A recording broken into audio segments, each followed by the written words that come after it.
Likewise. Hmm. I'm very, very eager. Now, hold on. Now, um, this is something that you were like, well, Jordan, you have to talk about this a little bit more. This is your So thing. this is my thing. This is my calling, and I'm excited about it. So WWE is getting into NFTs. So via the NFT platform Candy, WWE has officially entered the NFT game with the release of 3 Shawn Michaels trading digital collectibles. And I think that the question that I posed was, what does this mean for the future of fandom as we know it? So let me just give people a little bit of an education about NFTs. NFT is a acronym for non-fungible token. I know it's a big daunting term when we talk about NFTs, cryptocurrency, blockchain, but I'll break it down as simple as I know. An NFT is not necessarily a thing. An NFT is a container, right? And you can put anything in that container that you wish. It can be a picture, it can be an illustration, it could be a piece of music, it could be a music video. An NFT could be anything that you want to be. So an NFT is that. Now, in sports, NFTs usually have been tied to content. When we look at the NBA, they have a platform called Top Shot, where you can buy and sell moments, they call it, which is short clips kind of like as trading cards, where you can kind of like buy a certain play. So say if Kevin Durant makes a 3-pointer and I say, hey, I want that moment, now I can use my currency, and it could be US dollar, it could be cryptocurrency, to buy that moment. And now I own that moment. I have the power to keep it. I could also resell it. uh and the things that make this, what makes NFTs, or I should say, what makes NFTs special, or non-fungible tokens special, is the exclusivity, the rarity, the idea that there are only so much of these things available, right? So it's kind of like the same concept of like a luxury handbag, right? There's only but so many of these handbags. So if you have one, the price of it is up, because it's like, say if it's like 100 Louis Vuitton handbags, you got one of them, right? You can now resell it for a higher value because it's rare. It's not around like that. And it's kind of the same thing with NFTs. Now, as it pertains to the blockchain, a blockchain is simply just a public record of what you buy. So, you buy, an NFT, it's now listed on the blockchain that, hey, this person has purchased this thing or this NFT. And that blockchain is kind of like that public record, if you will. So that's kind of a little bit of a breakdown of what NFT is, or what a non-fungible token is. I recommend people go do their own research on it. I am by no means an expert, but I You collect. school the fuck out of me just now. I do like NBA Top Shot stuff. I obviously bought this. But the reason why this is very, very intriguing to me more than anything is because it's a sign, it's a symbol of the times when it comes to WWE, because it's showing that WWE is catching up with the rest of the world. When it comes to the advancements in technology and rating and correlating it to fandom. I've said previously that NBA has a platform, the NFL has a platform. MLB is also using Candy to sell NFTs. So now WWE is getting in on this game, and it's actually quite refreshing. I'm very, very excited to see where they kind of go with it. Now, when it comes to the future of fandom, this is where it gets interesting, because NFTs are very much going to be seen as a digital online trading collectible, right? But when you look at it in the grand scope of things, it's merch. It's merch. It's merchandise. It is an extension of a wrestler's brand that is tangible, that is feelable, that shows you that you are a fan of that brand, right? Just like you would get a Kevin Owens t-shirt if you like Kevin Owens, you would get a Kevin Owens NFT if you are a fan of Kevin Owens, right? So now, moving forward, I want to know how this affects, contract negotiations, because with NFTs come royalties. So say if you bought an NFT for, and this has happened, you buy an NFT for $1 million, right? Yeah, it's happened. What? You can You can buy NFTs for that amount of money, right?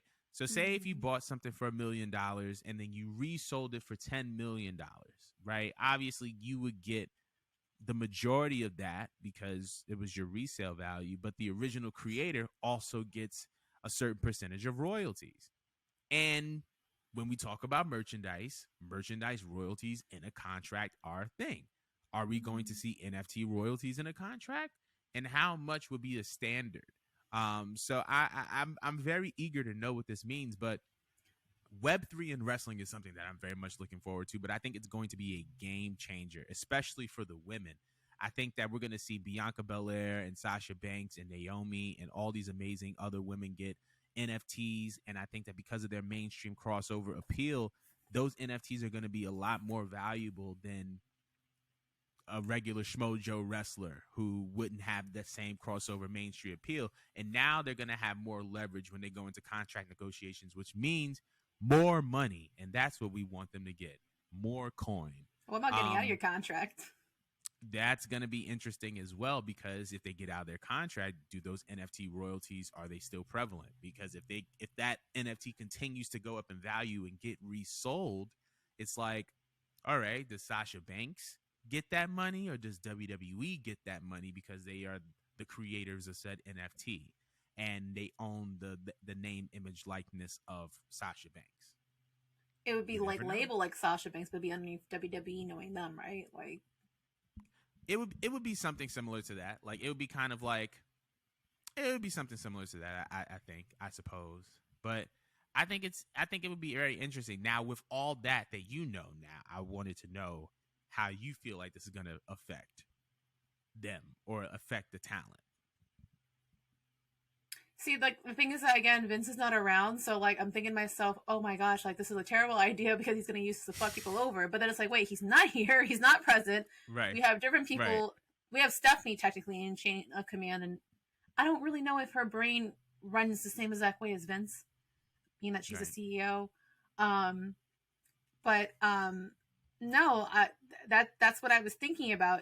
Will it be used to be weaponized against the talent? Is this my biggest concern? Because it would suck if you built up all your stocks because you're just like a very popular face. Like, say, for example, someone like Bray Wyatt. Like, he was selling crazy amount of merch. Imagine, like, his merch being, like, in an NFTs or whatnot. And then he got released and, you know, they were left with all the royalties. He didn't get none of it. He didn't get a lick of it afterwards. It was just, all right, good riddance to you.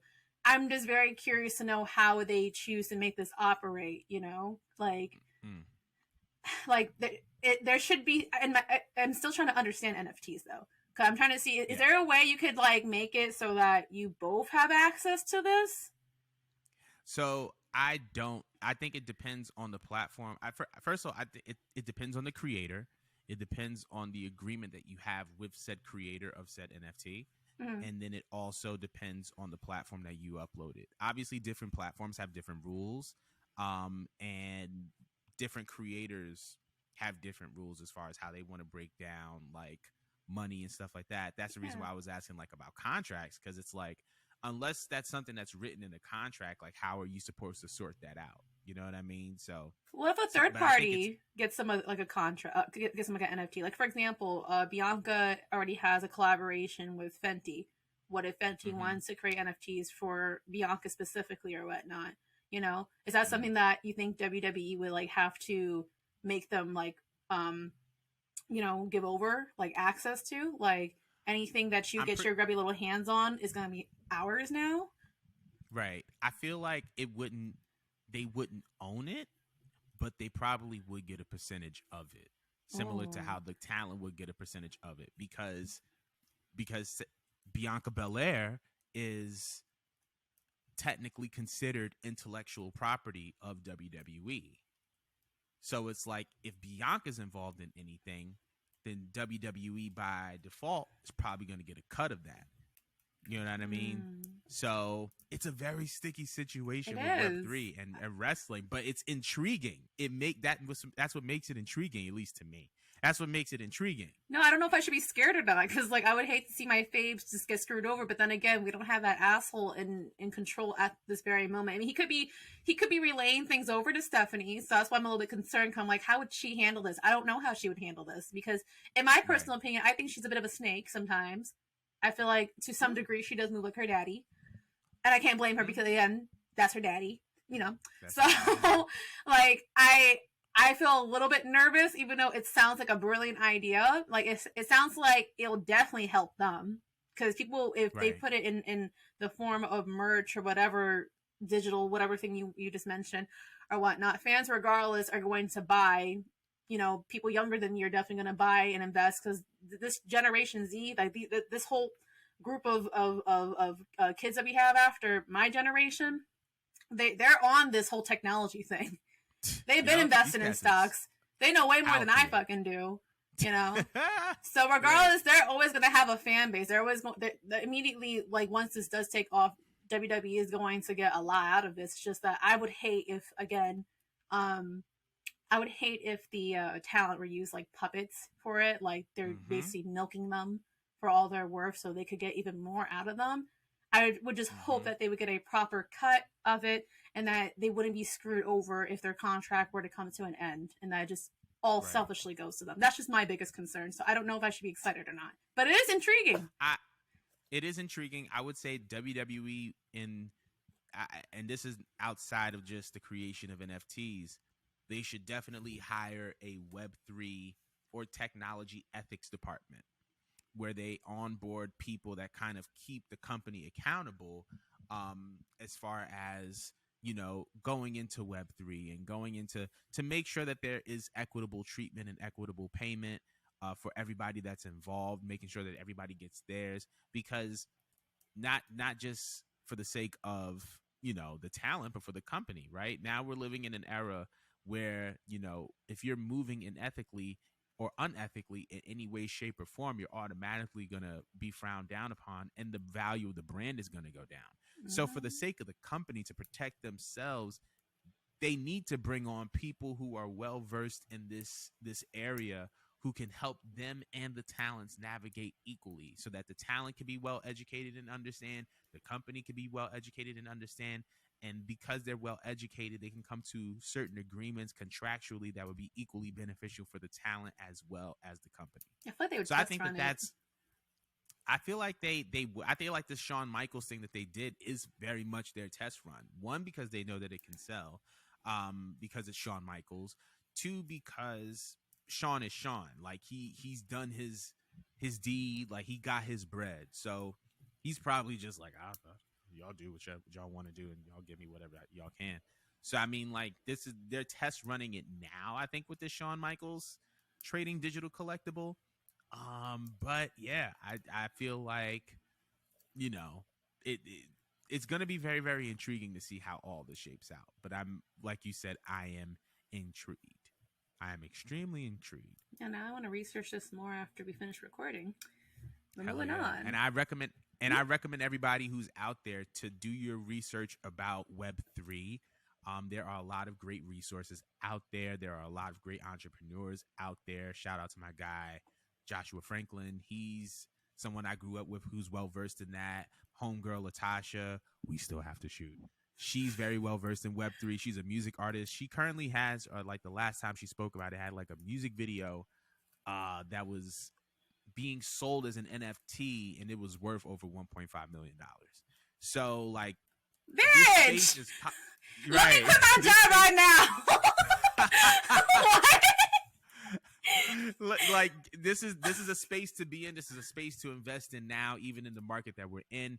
I recommend everyone who is interested in Web3 to do their research, because it's going to only be integrated into more aspects of society as we move forward. Decentralized finance is the future. Cryptocurrency is the future. NFT, blockchain is all the future. So get educated, know your stuff. It's really crazy how much money you can make off of this device instead of just sitting on a 9 to 5. Off this little phone with these little apps, right? Like you can make a bank. I was gonna say, did you have anything else that you wanted to add? I think we kind of went over it. I really just want to deep dive into this. Like, I'm excited now. I'm like, wait, Let me find out. I gotta work no more. Let me find out. Right. Fuck university. You know what I mean? Right. I do not need to be going to college. But anyway, you know me in debt for no reason. Go ahead. Right. But that concludes our show for this week. Thank you guys so much for tuning in. Once again, thank you guys, everyone who tunes in from Apple Podcasts, Spotify Podcasts, YouTube, Instagram, Facebook, all that. Thank you. Keep liking, sharing, subscribing. We have some very, very exciting things on the way. But until then, we're going to see y'all next week. Have a great rest of your day, and we'll see y'all on the flip side. Take care, everyone.